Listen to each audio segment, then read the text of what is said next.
The best feeling you can get, right? Yeah. When we did the job in Copenhagen and we were there and we had the gearbox, the generator exchanged, I called up the client, Pepe, and I said, so how do you feel? His response was, I'm very relieved. Yeah. Can you just tell us a little bit about, what we're looking at here? We brought our 3-ton crane. Yep. So our crane system works in a way that we have a small crane and it builds a bigger one and it builds an even bigger one. So this is like an intermediate size crane, which we use to assemble the bigger cranes for gearbox exchanges. It's technology that we developed ourselves in-house.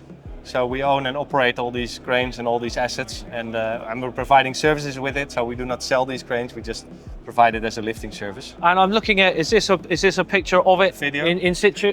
Yeah. So we did work in Copenhagen offshore wind farm last year. Yep. We were the first ever to change out a major component in situ. Okay. So normally the floating turbines have to be disconnected. Yep. Their mooring needs to be disconnected. Everything needs to be disconnected, and then towed to port.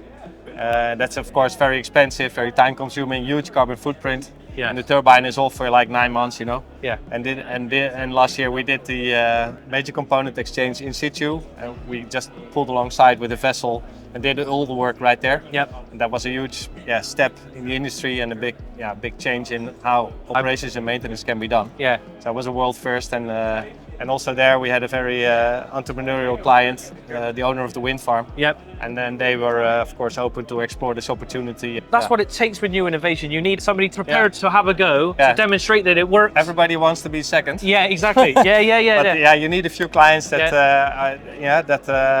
really see the value of innovation, and sometimes can directly be a cost saver, but then at the expense of some extra risk. Yeah. And of course, that's also our job to convince the clients that the risk is well managed, and that we can of course accept the risks involved, and we have specialists from all disciplines involved to mitigate as much as possible. It's a joint, isn't it? You're putting yourselves forward to say you can deliver what you say, and then it's for them to take that risk, and jointly you both win. Yeah, and that's in the end the best feeling you can get, right? Yeah. When we did the job in Copenhagen and we were there and we had the gearbox, the generator exchanged, I called up the client, Pepe, and I said, so how do you feel? His response was, I'm very relieved. Yeah. So it was nice, and of course then when the major component exchange is done, you still need to finish the job and get everything off and finish it safely. So it's always important to, we say you celebrate at the finish line, right? Yeah. That's what we say. So Yeah. be careful not to celebrate too early. Yeah. But it was a big success, and the whole industry has seen it, and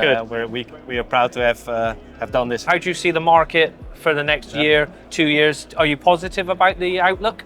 Yeah, I'm positive. There's a lot of work to be done. We have good technicians, we have good technology. We're building a strong reputation in the market that we are always helping our clients to the best of our ability. And that's in the end what the owners and operators and OEMs need. They need reliable partners to to be able to outsource a good chunk of work. Yeah. And that they know, okay, these guys are going to make it work.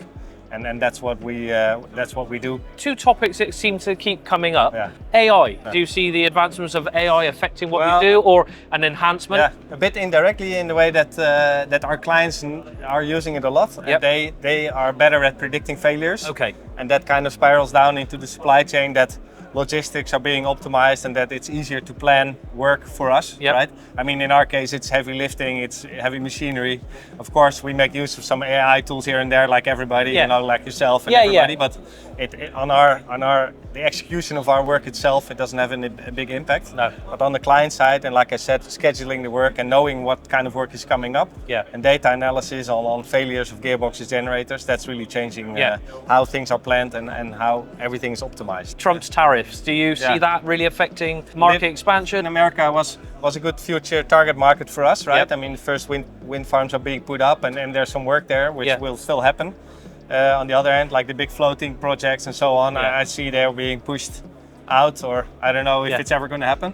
So in that sense, it will impact us, but maybe in 10 years from now, right? For us, we're doing maintenance, so we're mainly working on the turbines that have already been installed. So you're not affected. So I mean, the work is there, right? And it's just growing our market share and finding good niche markets in that whole O&M field, where we can add a lot of value. Perfect. So, all right, thanks for taking the time to speak to me. Thank you.